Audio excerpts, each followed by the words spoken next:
Hello, and welcome to the Resilient Adult Podcast. I'm Rachel, and I'm Marissa.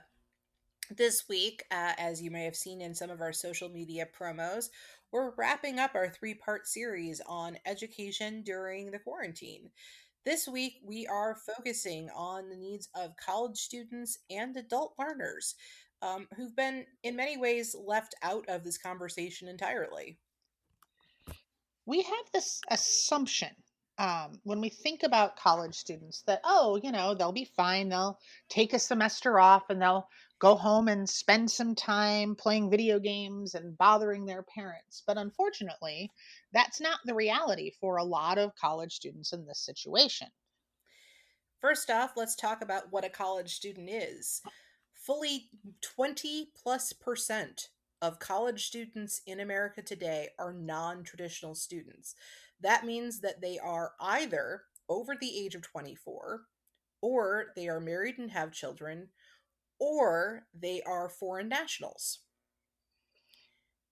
These are So not people that can necessarily run home.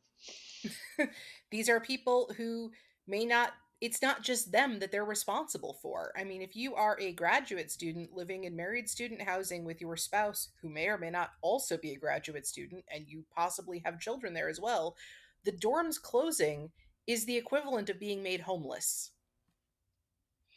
And now is not the greatest time, either economically or socially, to attempt to find an apartment.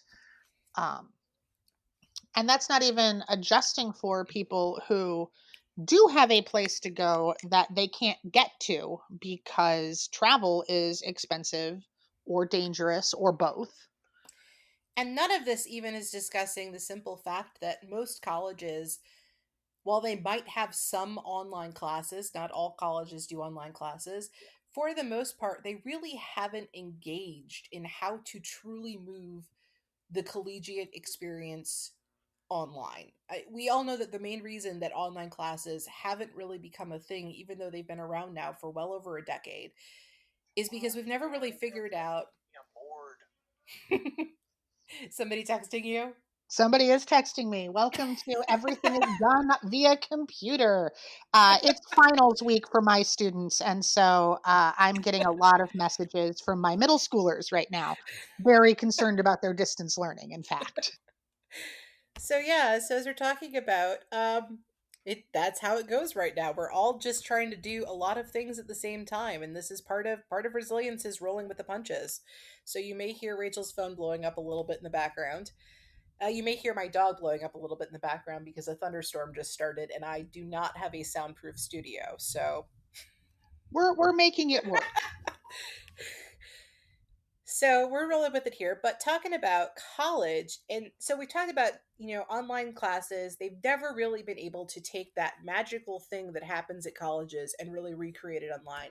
That's why people don't place the same value in online degrees that they do in person degrees. We've just never been able to get that to go. And so moving the entire college experience for basically most of a semester to the internet has been less than successful for many people.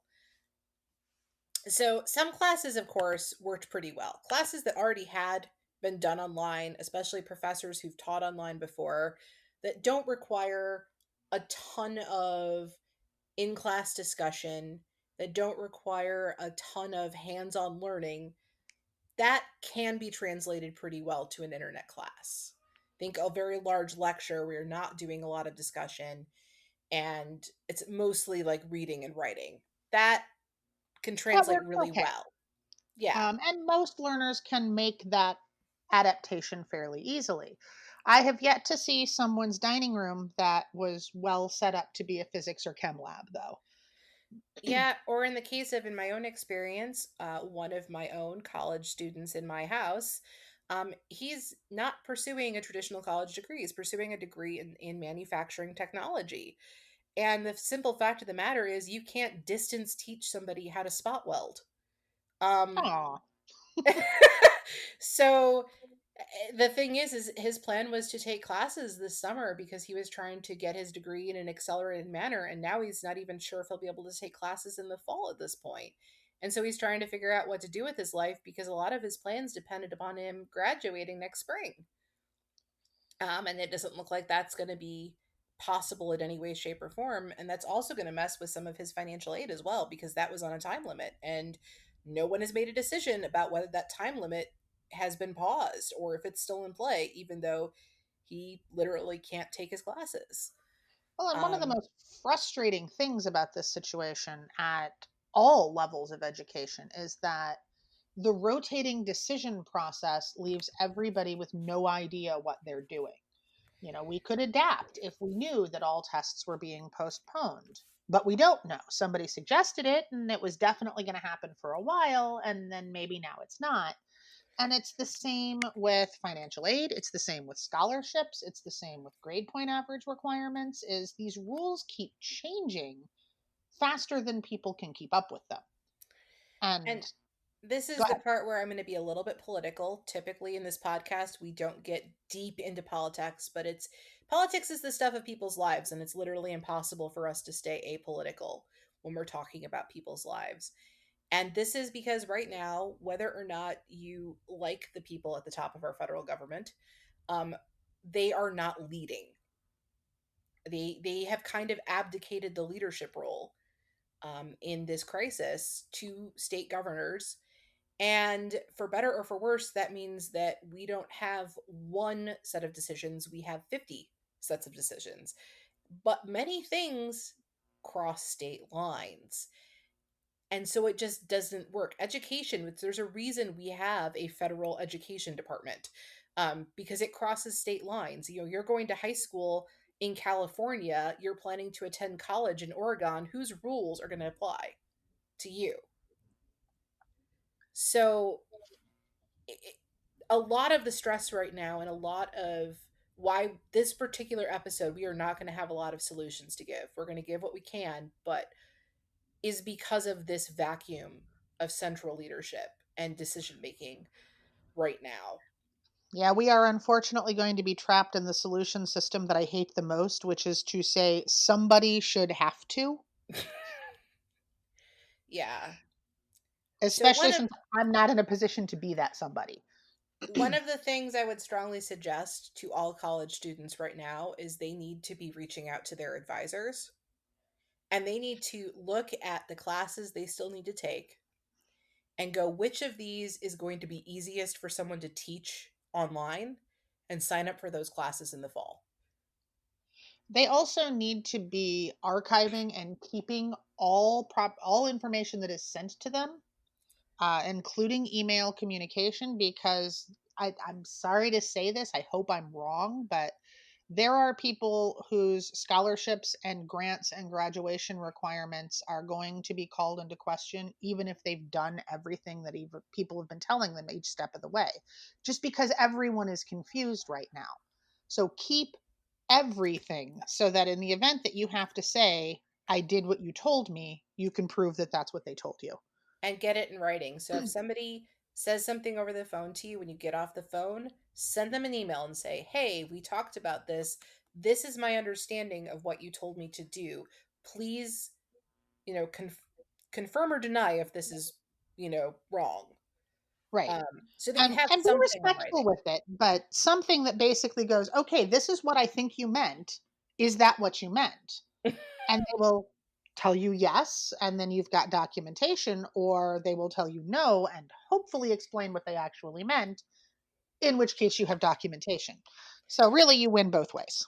And this brings up the next group of people, who often get left out of what we think of when we think of college students. And this was true, really sadly, unfortunately, before all of this began.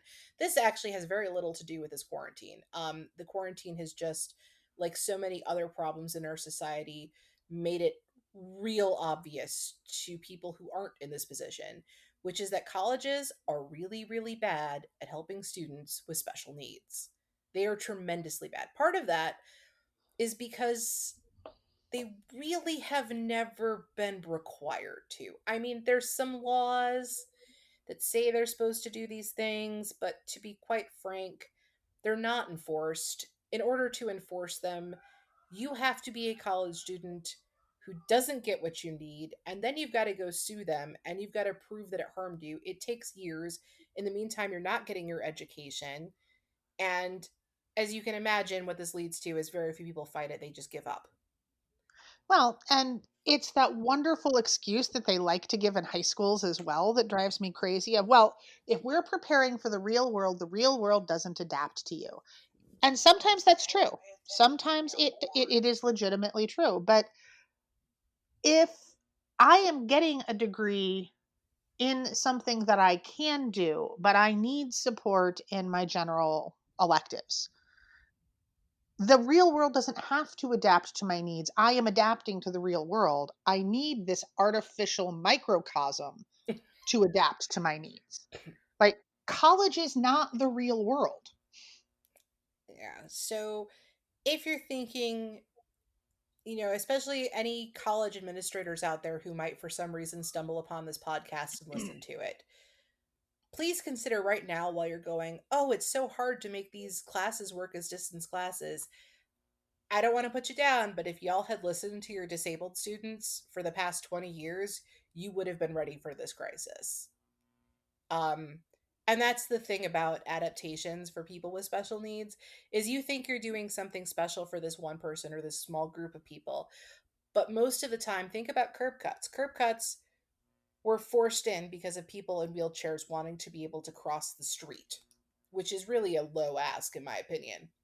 Right. I would like to be able to maneuver through the world is not a ridiculous request. But the thing is, who else curb cuts help?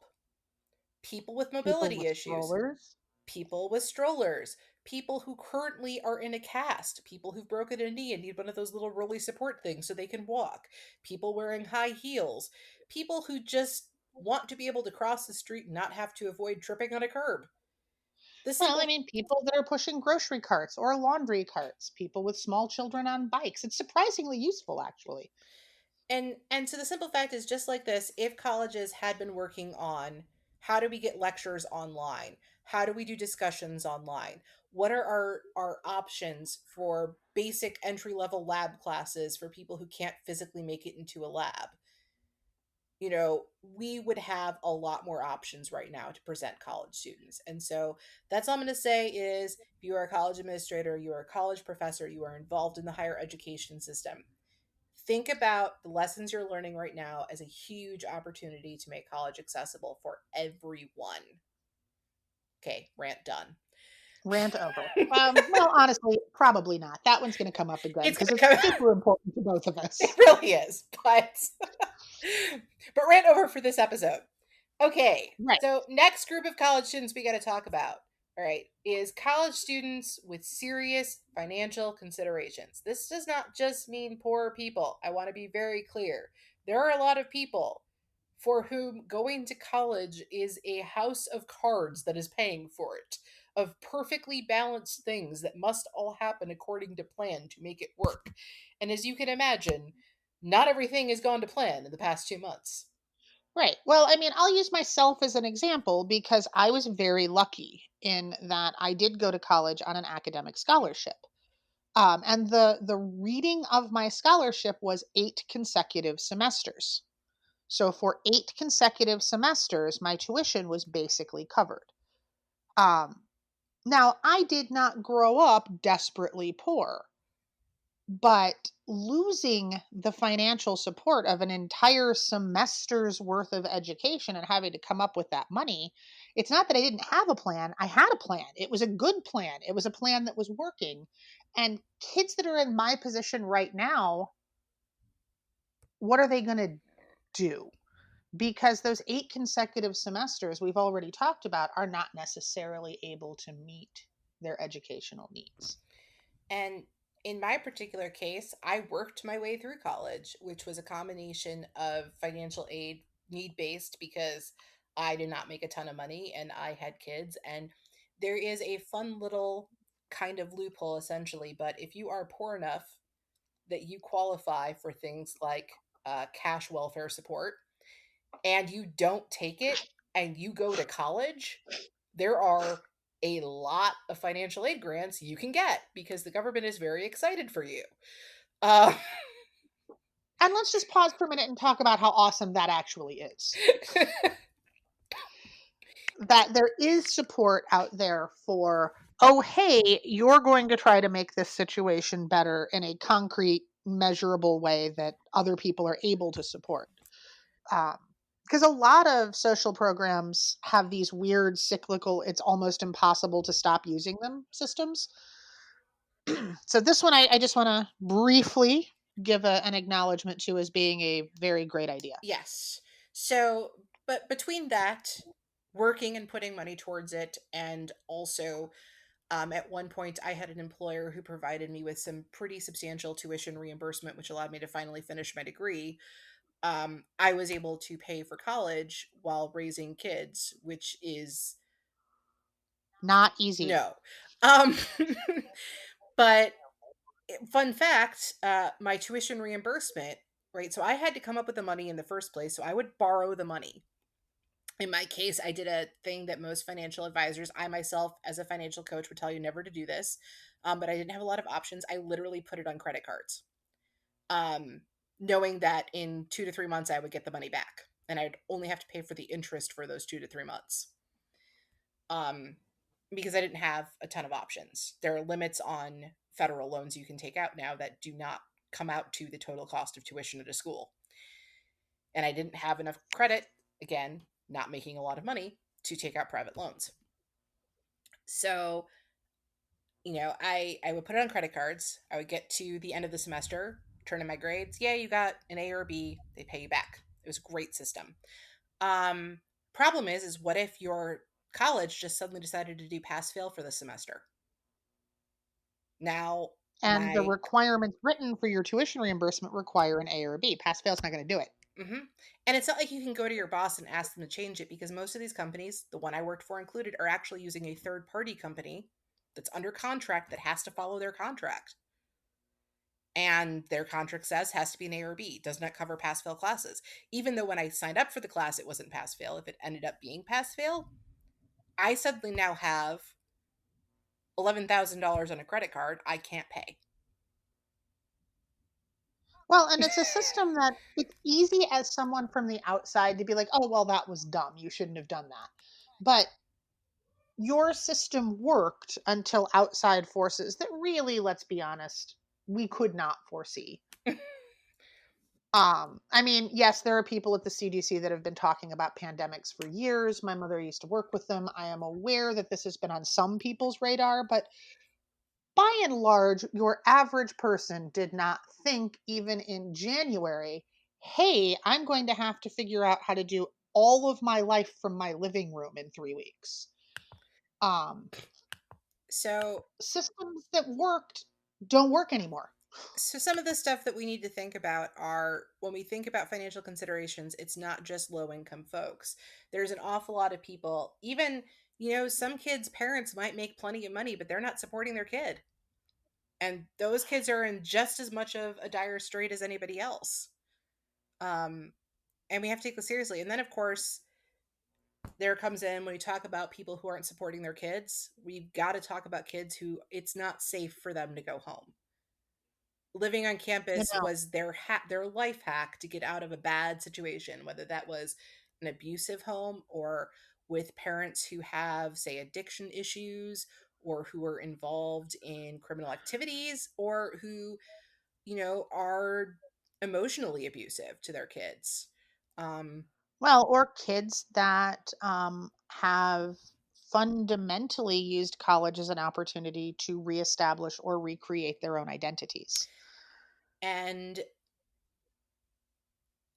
they don't have a place to go, and or the place that they have to go is in some ways as dangerous to them as this pandemic is. Well, um and it's not always parents either. I mean, I grew up in a small town in Indiana. Regardless of how supportive my own mother may have been, there are certain identities and life choices that that community is not really welcoming to. yeah, so I would just say, if you are in this situation, any of these situations, the first place you need to do is you need to talk to your financial aid department at your school, and do not take the first answer you get as law or the only thing you can find. If Keep in mind that low level, like front desk people at the financial aid department are often work study students that don't actually have any idea what the real financial aid requirements are. They're data entry clerks. Mhm. And that's not to belittle the job of a data entry clerk, but they don't actually know the answer to your questions. And if your financial aid is going to prevent you from being able to finish your degree because of one of these issues, don't just go to financial aid. If you go to financial aid and they do not give you an answer that is helpful or going to help you be able to finish, or if they just throw their hands up in the air and say, sorry, we have nothing for you, then what you need to do is you need to go and you need to find yourself a sponsor, whether that's a professor who really liked you, especially if they are chair of a department or they are high up in a department, or go to your dean and say, look, I will not be able to complete your program because of my financial aid issues. Will you help me talk to the financial aid department? Should you have to do that? No. This is the real world, though. And this is like when we talked about getting ready for the real world. Unfortunately, sometimes you've got to get somebody in power's attention before they can magically find you a solution. You know, if you're like me Well, and and you were getting tuition reimbursement from your employer and this has happened, don't just take, well, it's not going to be able to happen. You know what? Somebody signed that contract at your work. So you need to figure out who can change that contract, who can fix this for you. And unfortunately, I'd love to give you everybody's going to realize this and make it better, but they're not. I mean, So, the other thing is that the people that you're asking for help are also confused and overwhelmed yeah. because none of the rules are set in stone. So be the squeaky wheel. Self advocacy is probably number one or two on my list of skills for resilient humans.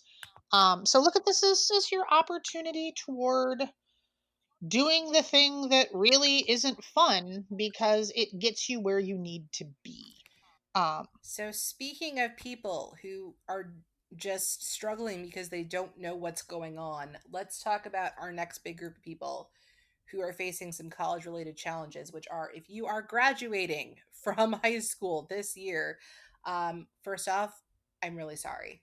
Like my heart goes out to you because so many of the few remaining markers of adulthood we have are celebrations that were supposed to happen in the past 2 months for you. And I don't even want to know what that would feel like. Um, if you are having a hard time, if you are distraught, upset, do not let anybody try to tell you that you are being childish or anything related to that right now because you really and truly are grieving a tremendous loss, whether or not it feels like it should be. And you need to be able to process that. That is a yep. real thing. But second Give off, yourself permission to be sad about it. right now you should be getting really excited about what you're doing in the fall, whether that's you were going to go away to college or go to community college, if you were doing a coding boot camp, or you were starting an apprenticeship, or you were joining the military, or Planning a semester abroad. Really, all of these things are putting. nobody knows what or what not is going to happen in the fall with any of these things. And so between the trauma of everything you've lost and the stress of not being able to plan the future, you are just kind of in a hellish limbo right now.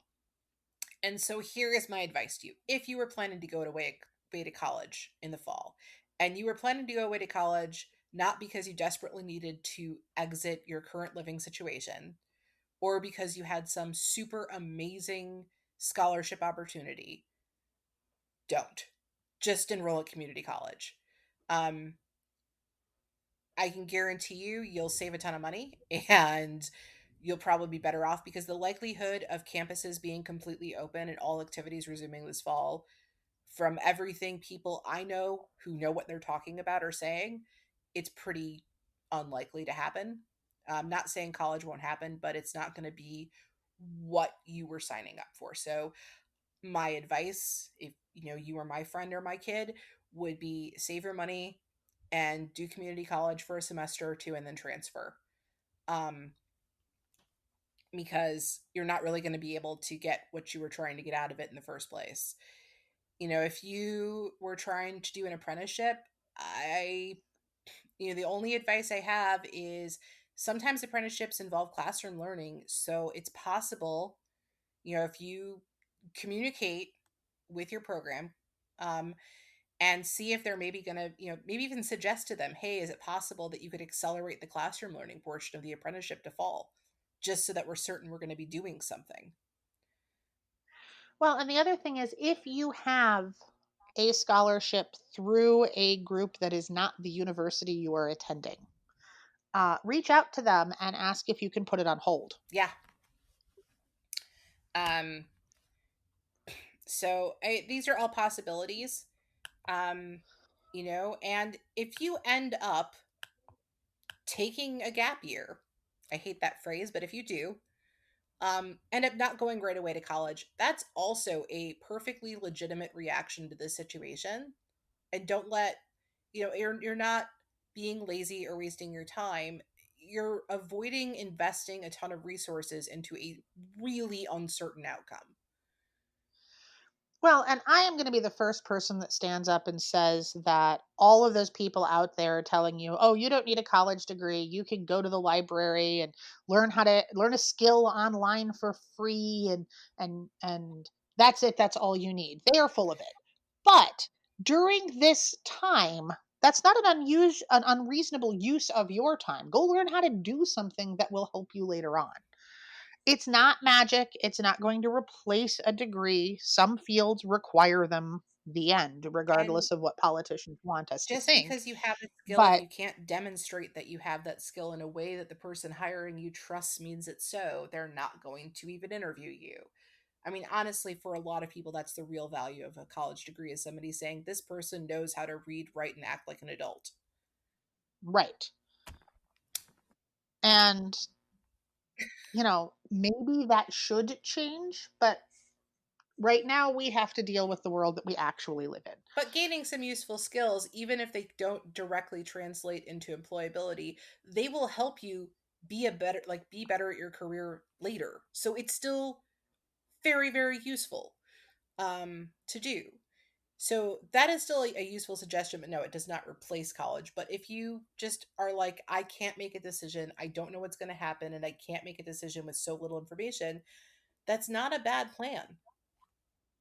Or if you're a person like me that enjoys a week off, but the prospect of a year off makes you itchy, this is something useful to do that is not going to put you in debt or put you in a situation where you've invested time and money and it turns out that that's not going to work.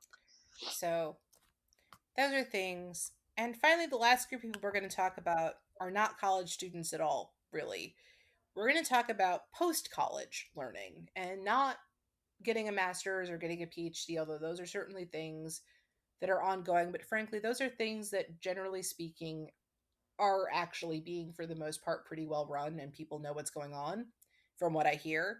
So I'm not really so much concerned about them. But we're going to talk about other kinds of adult learning. So, um, basically, three groups of people who are currently trying to get some kind of certification, people who have a certification and they have continuing education requirements or tests they have to take to keep those certifications, and people who are just trying to, like we talked about before, like gain some new skills. But the whole certification thing, there are a lot of professions these days that have a continuing education requirement to keep a license. It's on a time clock. They have to do it by X date each year or every so many months, in order to keep that license, which allows them to engage in their profession. So I can speak personally. I've talked about on this podcast before. I work in finance. I'm a financial professional. One thing I haven't mentioned is I am actively trying to pursue a CPA, or Certified Public Accountant license, in the state of Illinois. And that has some rules. One of which is I have to pass these four very intense, very huge tests that are super expensive to take, have very arcane rules about when you can apply to take them, when you can sit for them, and how many you can take at once, and must all four be passed in a very specific time frame. So once I passed the first one, a clock started. I have to pass that last one before that clock goes out, or I have to start all over again. Um, I am literally halfway through the process, which is a terrible place to be when the world shuts down and you're on a very tight time clock to finish. Especially because these tests are extremely expensive to sit for. So I've invested at this point quite a lot of my time and my money. Um, Well, and these are not tests you can do no, online either. they They're must be test center taken tests. in a test center in person. It's very regulated because, again, this is a license to be able to give people advice on their tax issues. This is a license to be able to handle other people's money professionally. It should be tightly regulated. I am not complaining in any way, shape, or form about the difficulty of getting this license. It is a very serious thing, and I am very happy as a citizen in America that it is hard to get a CPA. But what I But don't know right now, because no one knows, is if that clock has stopped. And the reason why is CPA licenses are issued by states, not by the federal government. Um, but the testing is done by one national entity. So there is a question about whether or not testing is actually not available right now, because theoretically, I could get in a car and I could drive to the state of Florida and sit for my tests. I think we can all agree that that is not the most realistic option for a person with a full-time job. Well, also a person who doesn't want to spread a epidemic between two states that are thousands of miles apart. You know. Yeah, But theoretically, I could do that. look at you being all socially I responsible. know, right? I could do that. And so if you read the wording on the documents that have been put out, it might mean that the clock is not stopped because it only stopped when no one could take a test. In which case, the clock was only stopped for like a couple of weeks because there was at least one testing center open otherwise somewhere. Well, and realistically, there might be a shift where they change it to have some sort of travel limitation, but whether or not that's going to change in the amount of time necessary for it to work for you, we have no way of knowing. And so I'm kind of not sure of what to do with that right now. Like, should I be massively studying and trying to take two of these tests simultaneously? I don't know. So, and I know I'm not the only person in this boat, and that the CPA license is not the only license that's in this situation. There are a wide variety of professional licenses that are set up this way. Um, Also, think about people who want to go to law school. They're supposed to be taking the LSATs right now. That, or taking your GRE for grad school, or the GMAT test for, a more analytical type of graduate degree, or the MCATs if you're trying to go to med school. A lot of people are in these situations. And then this gets us to the next group of people who have a certification, right? So this, But attendant need extended education to maintain it. My education, yes. my teacher's license. Um, and I mean, I'm fairly lucky in that most online credit courses count as long as they meet the general requirements for my particular license. Um, but it's true in a lot of fields that do not lend themselves particularly well to online learning. So, I mean, that's coming up. So that's something else where people really um, need to think about, your particular situation. Don't just assume that things are working in a specific way right now. And if you don't know what the answer is, I myself, this is what I'm doing with my situation, is I am emailing everybody I can think of, who might be in a position to know what's going on, or to be able to ask or make a judgment on it to find out what's going on or what I should be doing. And that's all I can do. That's all you'll be able to do. But we also just need to keep pushing about this stuff. Go on Twitter, write to a letter to your editor. If you've never heard of ResistBot, please learn what ResistBot is. It's an amazing little Twitter bot. Allows you to email all of your representatives simultaneously without having to look up their contact info. It's kind of awesome. Reach out and keep reaching out. Um, this is why we pay our leaders, is to be the people who make these decisions in times of crisis. And so if they are leaving you in limbo, don't let them off the hook. I mean, what else are you doing right now, right? That's true. There's only so much time I can take from my commute. The hallway's not that long. So, But yeah, reach out, ask for help, insist that somebody give you an answer, whether that is the president of your university or the board of directors or the head of the um, financial aid department, whether you've reached your out to your licensure governing body and said, okay, how do you want this done? Um, yeah, just keep asking questions and keep asking questions of anybody you think might know the answer. And honestly, for the rest of us out here that are equally not really sure right now, if you get a definitive answer or something valuable, please share it with others that might also be in your position. very, very much so. Um, because we've all got to be in this together, guys. So much right now.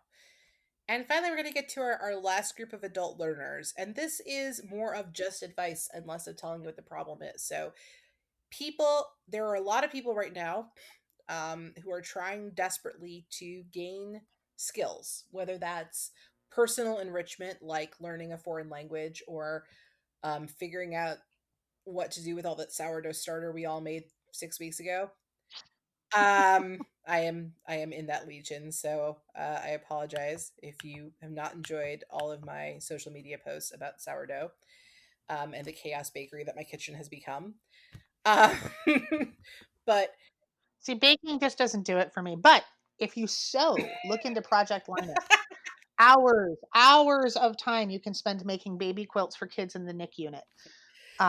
exactly. But if you're trying to do it for employment, and so you need this class that you're taking to have some sort of standing, this is really important. There are a lot of semi legal but totally fraudulent certification courses out there. Um, and I say that they're fraudulent because nobody values them. They charge you a lot of money, they pretend like they're giving you a certification, but that certification has no value. So before you fork over money to pay for a class, please, please, please check with the relevant licensing board. So if you are looking to gain skills in the medical field, right? Reach out to like some actual, like some nurses or healthcare administrators, whoever you know, like Google it, look on Reddit, do whatever, look to see if people actually value this certification that you're thinking about getting, because a lot of them will use very similar names, very similar logos, and they will try to confuse you and trap you into paying thousands of dollars for totally, totally useless courses. Um, it's just, Or they will oversell what it is that the thing they are giving will you do. is capable of doing. Yes. The one that I think is the most famous is the paralegal certification. Become a certified paralegal and you can make $60,000 a year. And you can. There are paralegals that make $60,000 a year. There are significantly more paralegals that make between $9 and $11 an hour. Um, which doesn't necessarily justify the expense of that certification. Yeah. Early childhood is another one that's very fond of selling you a certification you don't need to do the job. Yeah. So, I mean, the impulse to try to increase your skills while you are not able to work is a really valid and good one, but don't let people take advantage of it. That would be my strong advice. If you are looking specifically for this skill to translate into some sort of paid employment environment, it is so, so important to really research. One, is this a real certification? Two, is it valued? And three, is it going to do what they're telling me it's going to do? So, And, ask them for their outcomes, their placements, and the salaries that people make with those placements. and if they don't have that data, or they can't give you more than the generic thing in their glossy brochure, run. That's red flag number one. Just run. Possibly red flags numbers one, two, and three. Yeah. So I think this is basically where we're going to wrap it up.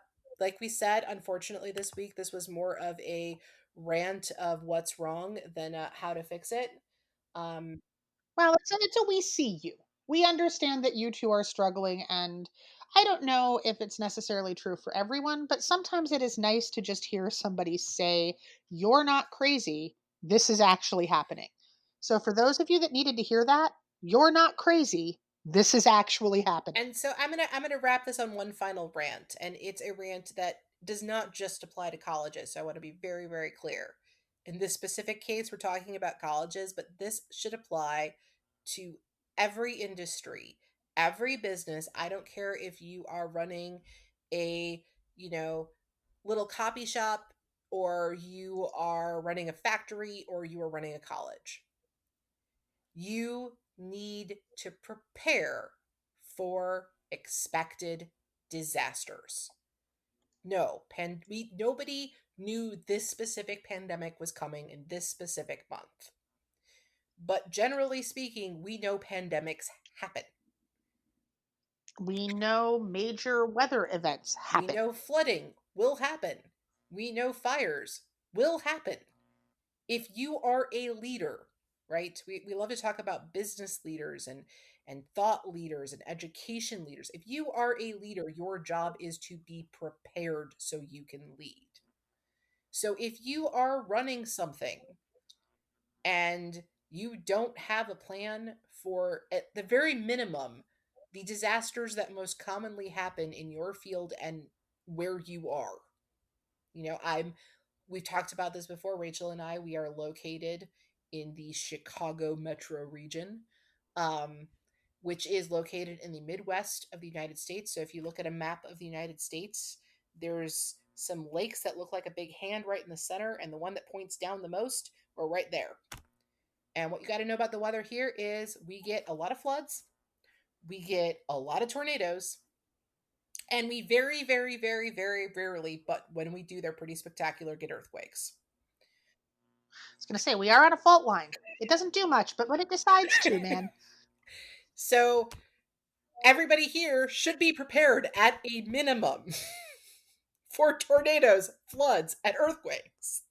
They should have a plan for if these things happen.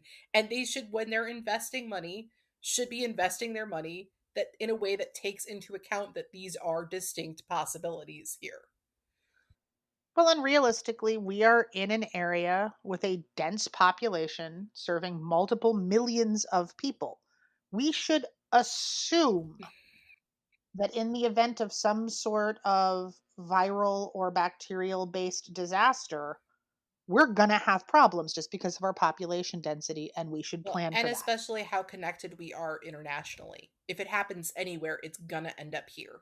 We have one of the biggest airports in the world, and thousands of employees who come back into our communities who work there. So 100%. Yeah, It's, if there's an we outbreak, should. it's probably going to show up. At least one or two people in this area are going to end up with it. There's just no getting around it. And you need to have, I mean, even if we're just talking about a worse than usual flu season, you need to have a plan. And so this is my big rant, is there is absolutely no reason that this is as much of the shit show that it is, except for that people failed to plan. Um, and that's because it's expensive to plan. It's expensive in the sense that you're spending money you don't actually have to spend at the time you're spending it. And you have to be willing to justify and defend doing that, whether we're talking about money or time. You have to be prepared and willing to defend doing that at the time. And the reason why is if you make that investment as you go along, it will be so, so, so much less expensive in the long run than trying to deal with coming up with the solution during an unfolding disaster, both in money, time, and most especially quality of life and actual lives. Um, and easy politics is giving people what they want when they want it. Easy politics wins votes. Easy politics makes people like you. It's kind of like parenting. Hard, Yeah, do your job. hard politics is doing the thing that needs to be done when it means you might not get reelected, when it means people aren't going to like you as much. And that is what you're supposed to take on when you become a leader. Being a leader isn't a, yay, I get all the perks and awesomeness and everything is great now. Being a leader means I'm willing to do the hard stuff. That's why you get the perks and other things. That's supposed to be the trade-off. Right. You get the perks because you've dealt with the difficult, not just I get the perks and let the difficulties be somebody else's problem. It's the same with running a business, running a classroom, running a household, being a parent. If you always make the choice that makes you popular, you will not be good at your job. Full stop. So, again, we're going to end the rant here, but if I can give any takeaway to this episode, one, yes, this is really happening. Two, yes, it's as bad as it feels like, even as people are trying to downplay it to you. Three, every single person on this planet is dealing with some level of uncertainty and not sure of what to do right now. It's not just you. That's why we all are so anxious and everything feels really hard. And then finally, none of this should be this bad except for people failed to plan. And if you do nothing else when this is over, advocate Let that be your takeaway. in your own life, plan, prepare for this stuff.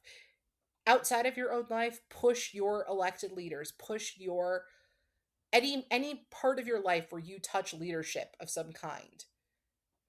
Push them to plan not just for pandemics, push them to plan for all of the what I like to call known unknowns. We don't know precisely what it's going to look like or precisely when it's going to happen, but we know that there is a risk of this thing happening at any given time, and we should have plans for dealing with that of some kind.